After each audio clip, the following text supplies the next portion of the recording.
jury, we end right where we began.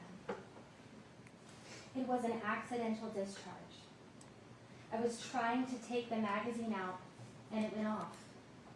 They was both in bed. I was in their room.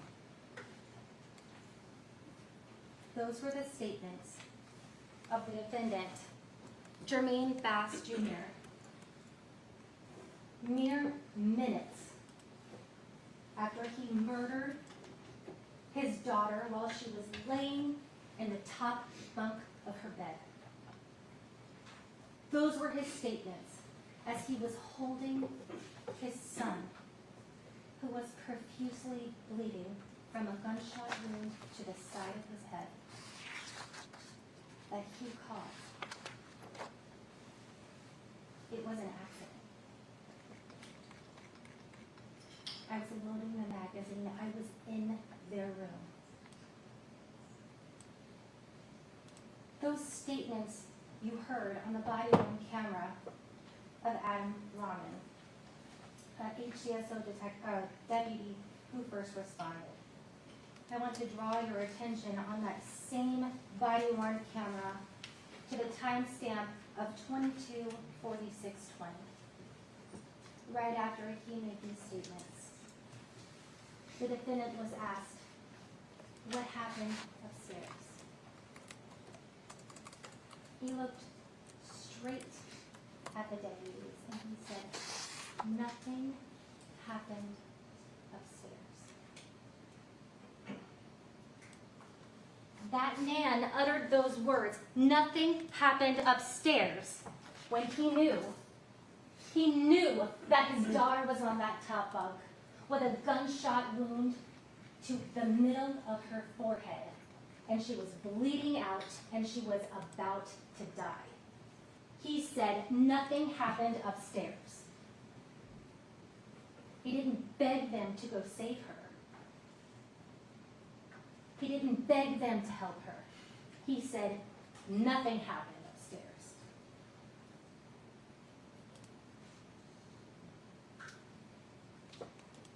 We end right where we began. Right where we began. Where defense counsel in their opening statement to you said, "My client did not shoot Jayla Bass or JJ." We know that's not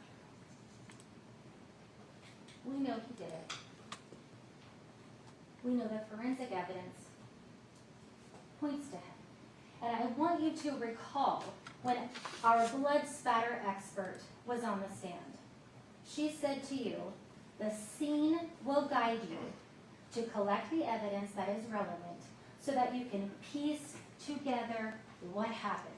And members of the jury, that's exactly what happened throughout the duration of this trial.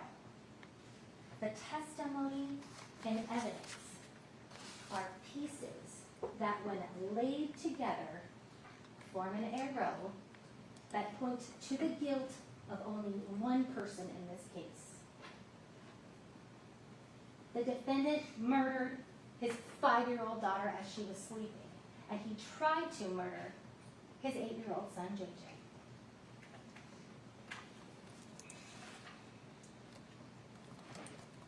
Remember this last Friday during jury selection, you were taught that the state has the burden to prove the elements of the crimes charged beyond a reasonable doubt.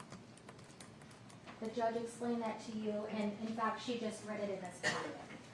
It helps to know what the elements are, what we're focusing on as we go through discussing how and why we know the defendant is guilty of each element of each crime charged in this case. We'll go one by one. First-degree premeditated murder. To prove the crime of first-degree premeditated murder, the state must prove the following 3 elements beyond a reasonable doubt. Jayla Bass is dead. Number 2, the death was caused by the criminal act of Jermaine Bass. And number 3, there was a premeditated killing of Jayla Bass.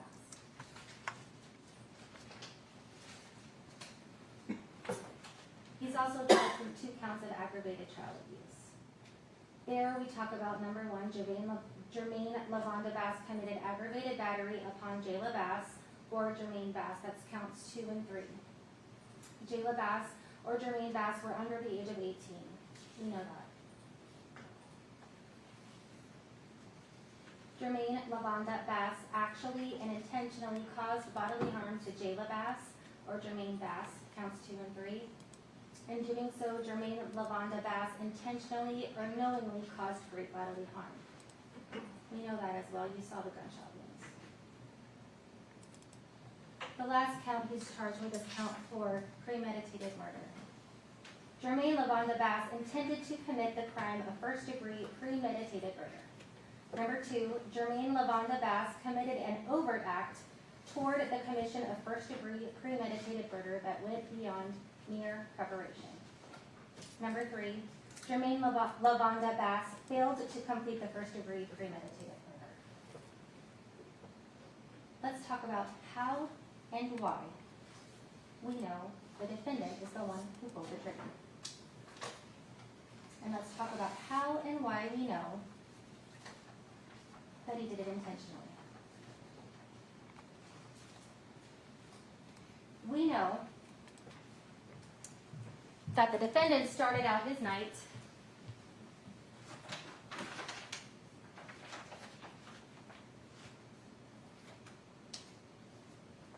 by leaving his 5-year-old and his 7-year-old home alone in their beds. We know that's true. 5 and 7, home alone at nighttime. We know that he followed his wife Shirley to her family dinner in the West Shore area at Ruth's Chris restaurant. How do we know that?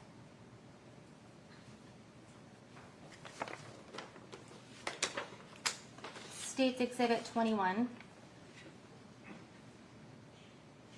We can track his cell phone records. He leaves the children home alone by at least 7:15 p.m. We know that's true because of the video surveillance shows him leaving before that time. We know that Shirley got to dinner and that the defendant arrived in the West Shore area where Ruth's Chris is located.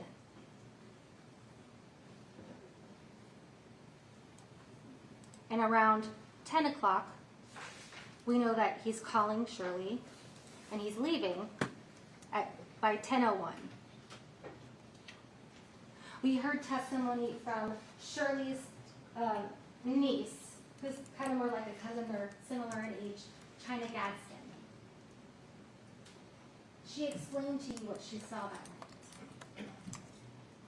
She saw the defendant in his Nissan truck pull in front of Shirley's car that she was driving. Stop, get out, walk up to the vehicle, and confront Shirley for going to a family dinner. You know, he immediately got back in his car and went to his house. That's what States 21 shows through his phone records. We know that's true. Just like Anna Cox said, the evidence will reveal to you what happened. Other evidence that reveals this in fact is true, that the defendant followed Shirley to her dinner and confronted her. It's the IM crime camera video footage that we see of the defendant's car.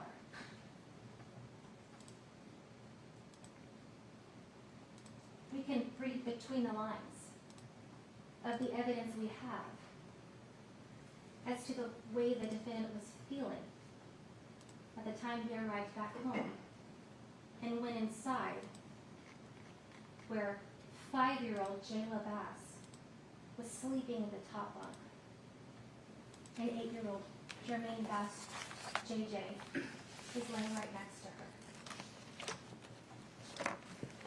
Now again, the scene will reveal itself. We only have to follow it. We know that the children were in the bed together.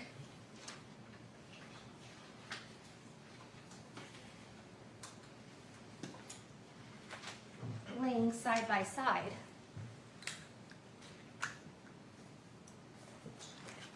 In the bed. I'm putting up States 24A because the forensic evidence tells us so.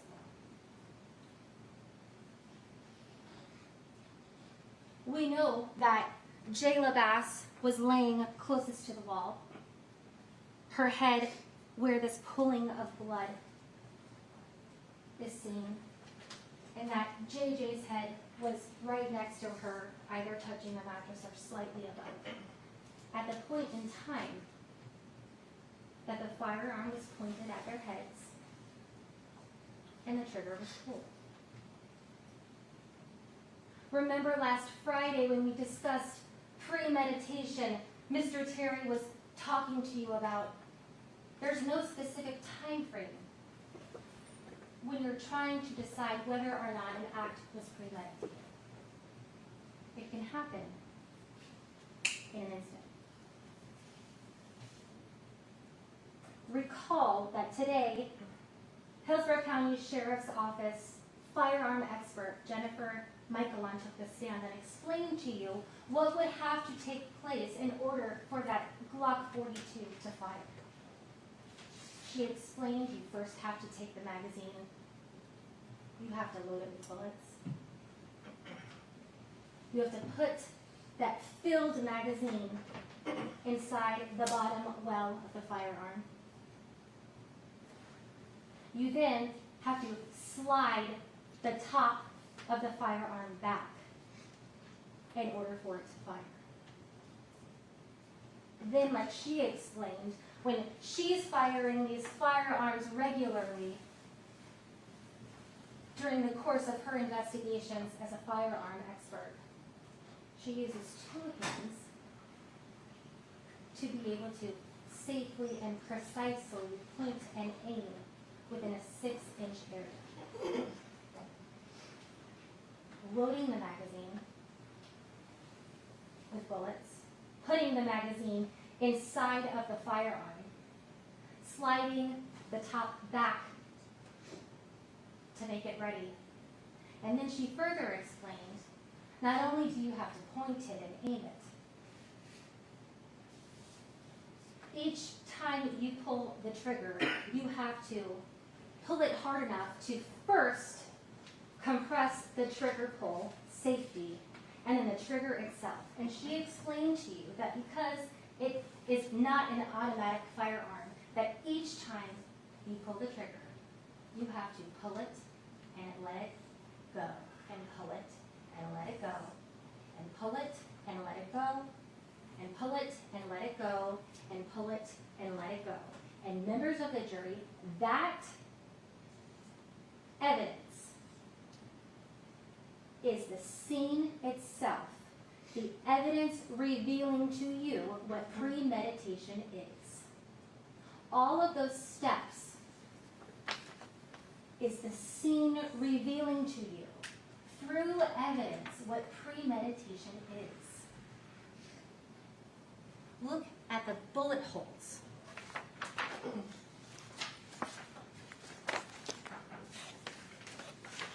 On these precious children's face. Look at that. Objection, Your Honor, improper Sustained. argument. I would ask the jury to be disregarded. Right. The jury's to disregard the last statement by the prosecutor. Let's talk about the facts. Look where the bullet holes are located on Jermaine Bass's head. Those are aimed, precise, deliberate bullet holes. That is not an accident. That is not loading the firearm and it going off. Those are aimed, precise, deliberate shots. Shots that require some sort of control over the firearm.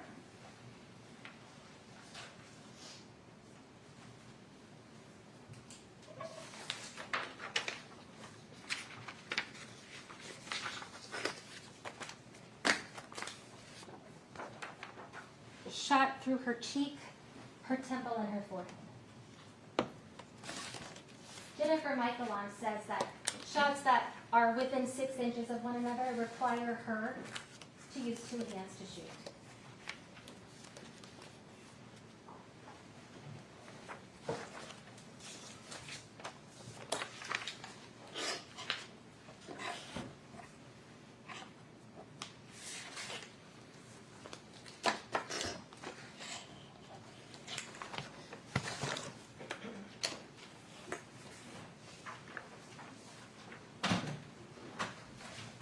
This is the shot on the son, JJ's head.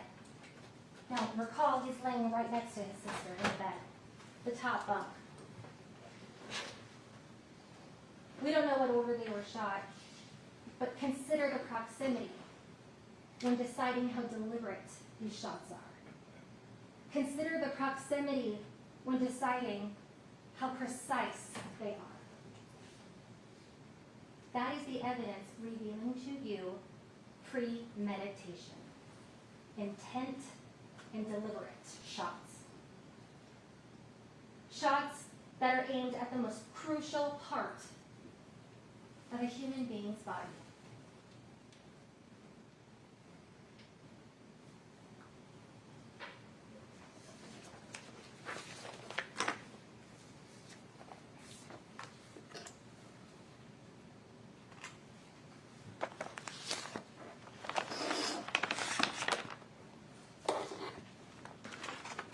Recall,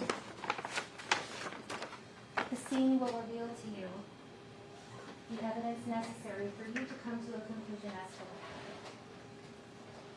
happened. We know from the defendant's wallet that was seized, states 15.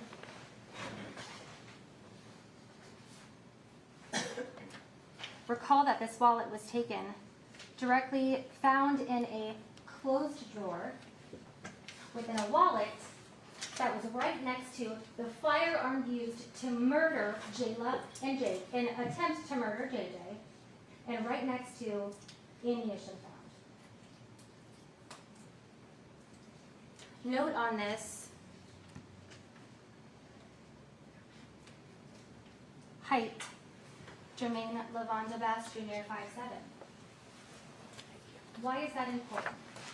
Let's consider the trajectory of the fire shot that killed Jayla Bass and almost killed JJ.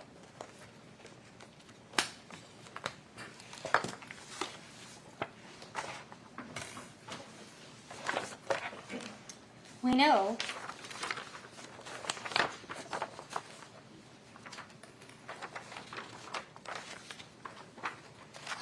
that the children were laying next to each other.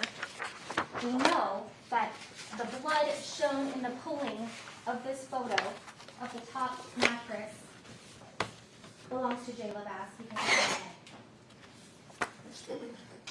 Consider the trajectory of the bullets you see. Knowing the bunk bed is, topmost portion of the bunk bed is 5 feet 5 inches tall. The defendant is taller than that. We know that damage A is at a downward trajectory, meaning that when the gun was fired, it has to be angled upward, downward to cause that downward trajectory.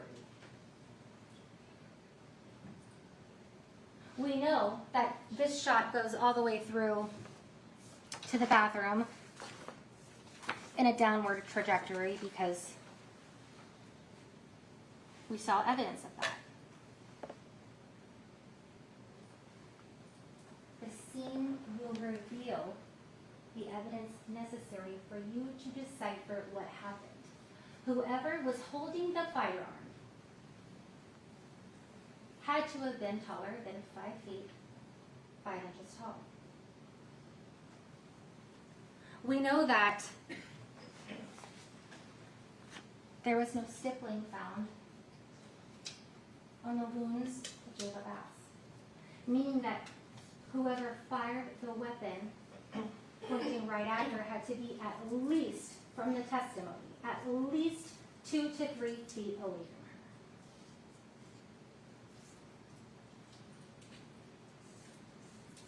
If you follow the trajectory of the bullet holes that you see here, take them out 2 to 3 feet. That puts you off the bed at a height consistent with the defendant holding his hand above the rail and pointing it downward.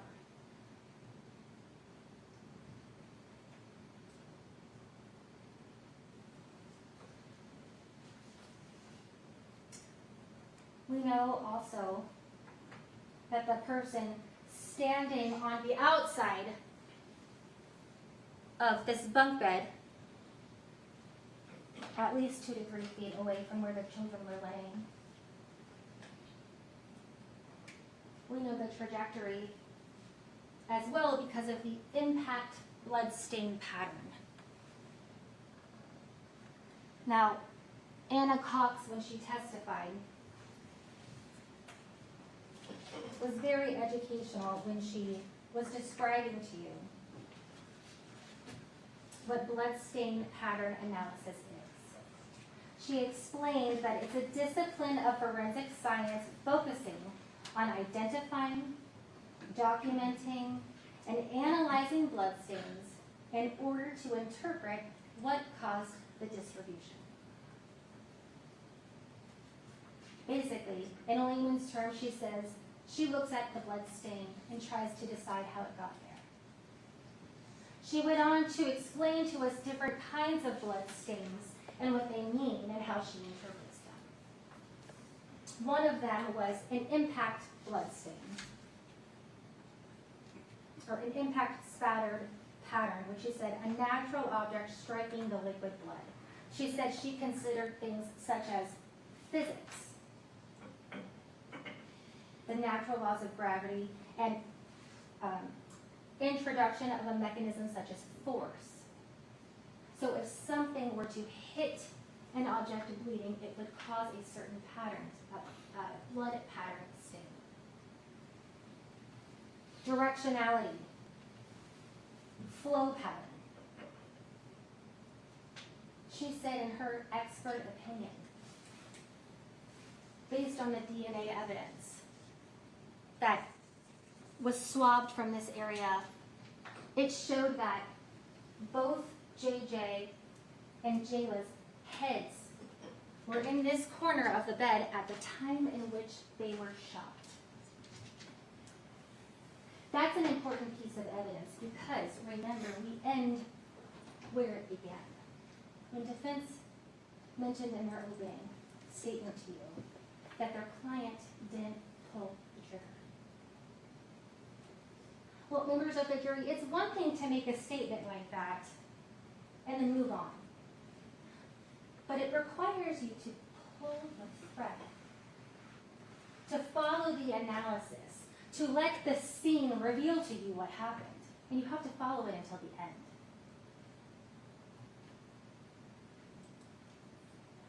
The end is the DNA on the firearm.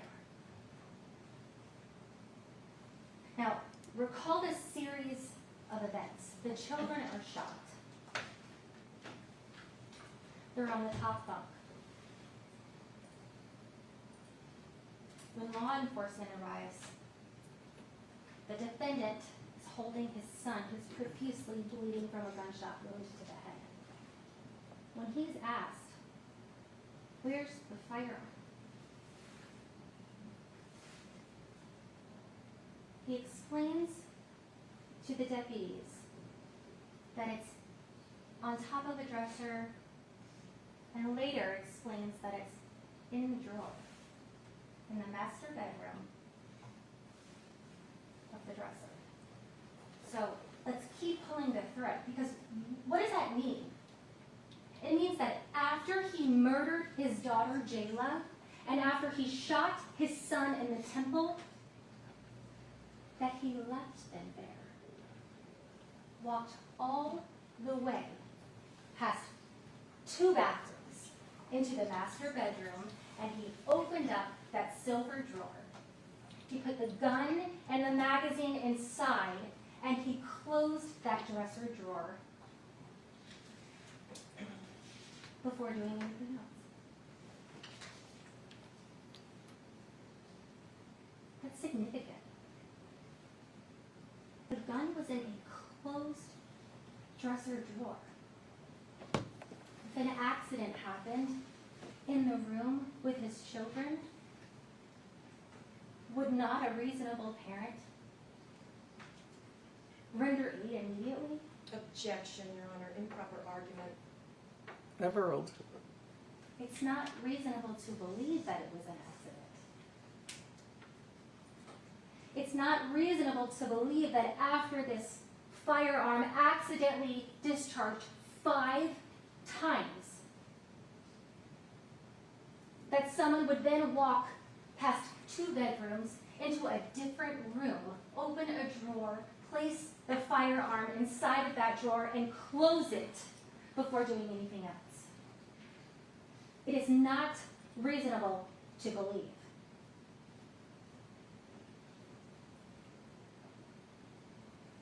We also know the defendant didn't call 911. Objection, improper argument, Your Honor. Sustained. The phone records show that at 10:34, the defendant dialed out to a number belonging to his mother.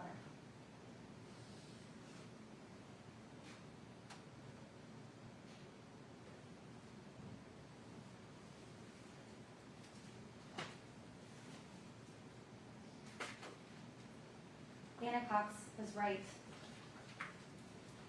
The scene reveals the evidence necessary for you to come to a conclusion as to what happened. The defendant loaded his firearm with a magazine. He slid it back to load it. He then stood on the outside of that gray bunk bed, put his arm up and over the railing, and fired at his children as they lay sleeping in the top bunk of the bed. The evidence reveals that he shot his daughter Jayla 3 times, and she died. The evidence reveals that he shot his son JJ in the temple, causing severe injuries that he still suffers from. The DNA puts the firearm in his hands. The trajectory puts the firearm in his hands. And members of the jury, the evidence, when put together, forms an arrow pointing at the guilt of only one person in this case. The defendant, Jermaine Bass, murdered his daughter, Jayla Bass, who was 5 years old. And he did it with intention, he did it with precision, and he did it with premeditation. The defendant tried to kill his son, JJ. And he did it with intention, he did it with precision, and he did it with premeditation. And the law and the evidence demand that you find him guilty.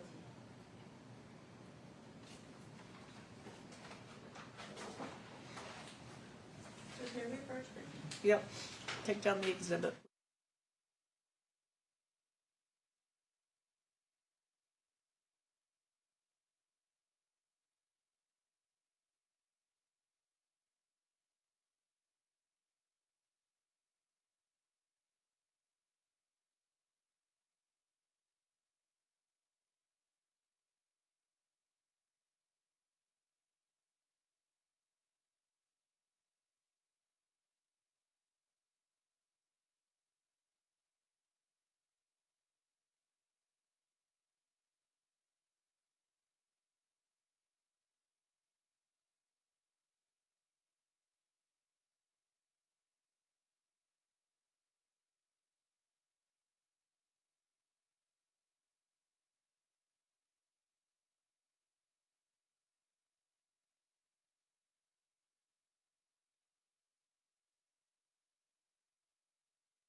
Oh, no, that's right. I thought I mixed them up. I did not. Oh, it's.